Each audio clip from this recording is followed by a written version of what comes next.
Justice au pays de l'or noir.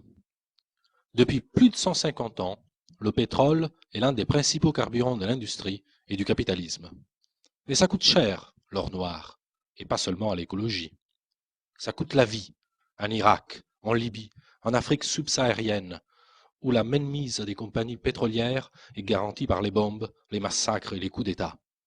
Ça coûte de l'argent en France, un marché de plus de 50 milliards d'euros, de quoi vous pomper un salaire à moins de 2.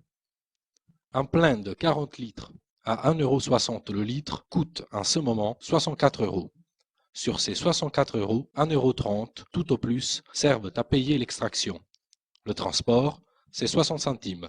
Le raffinage et la distribution représentent au maximum 16% de la somme, soit 10 €. Ça fait au mieux 12 € sur 64. Où passe donc le pognon? Le pays d'extraction touche une redevance, mais elle varie suivant ses capacités de négociation et le nombre de bombes qu'il a pris sur la gueule. Ce n'est donc pas ça qui pèse le plus lourd. Le gros de la pompe Afrique revient à l'État français, qui prend environ 38 €, soit 60% du plein d'essence.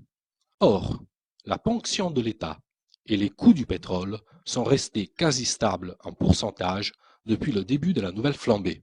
Ce sont donc bien les marchands qui font augmenter les prix. Comment font-ils? Bien sûr, la réalité économique et politique a une influence sur le prix du pétrole. Mais pourquoi la guerre en Libye a-t-elle fait bondir les prix du brut alors que ce pays ne pèse que 2% du marché?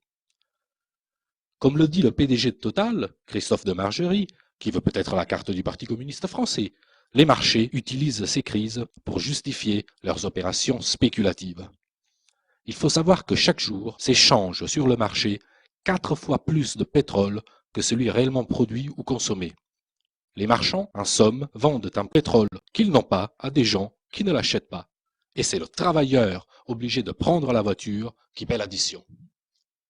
Monsieur le PDG de Total oublie juste de nous dire pourquoi, quand le cours du pétrole baisse, ça ne se voit pas à la pompe. Et oui, car après le choc de la crise financière de 2008, le prix du baril avait diminué de 20% en 3 mois. Mais les tarifs à la pompe, non.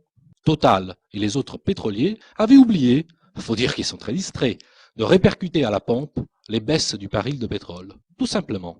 Et tous les moyens sont bons pour garder les prix au plus haut. En mer, à côté des pédalos, on trouve tout un tas de tankers qui se baladent pendant des semaines en attendant l'augmentation des cours pour livrer leur pétrole au moment le plus propice. Sinon, il y a aussi le coût classique qui consiste à réduire la capacité de raffinage au moment des départs en vacances. On en fait le moins quand il en faut le plus. Logique.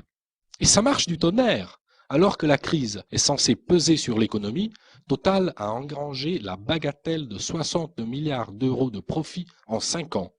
En pleine crise pétrolière de 2008, près de 14 milliards. Bingo!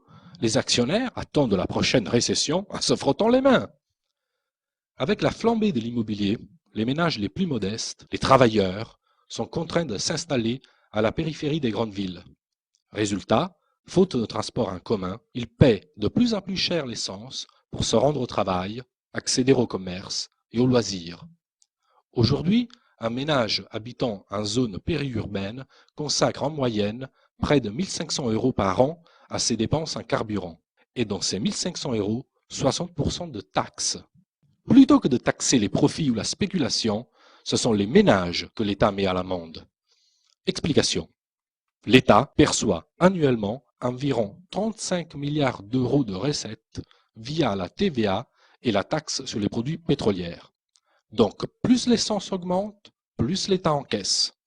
Et comme en même temps, l'UMP garantit les niches fiscales, maintient le bouclier fiscal jusqu'en 2012, allège l'ISF, avec les taxes sur les carburants, ce sont les cadeaux fiscaux aux plus riches qui sont financés et pas les services publics. En gros, vous payez la défiscalisation des plus riches. C'est pas beau ça?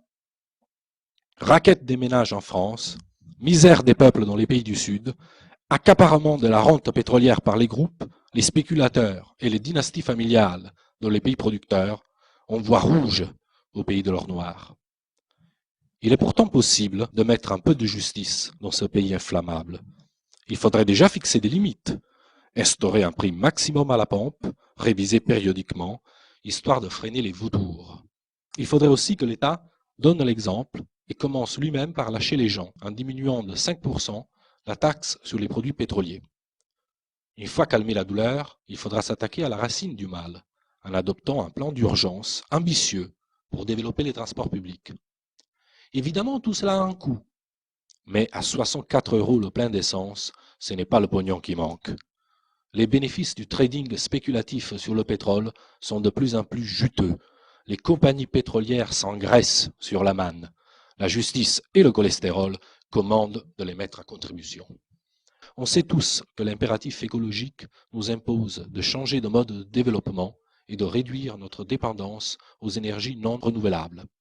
On voit bien que la logique marchande et spéculative nous envoie droit dans le mur.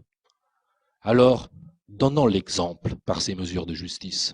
Proposons à nos partenaires de nous suivre en organisant une conférence mondiale sur l'énergie, bien commun de l'humanité.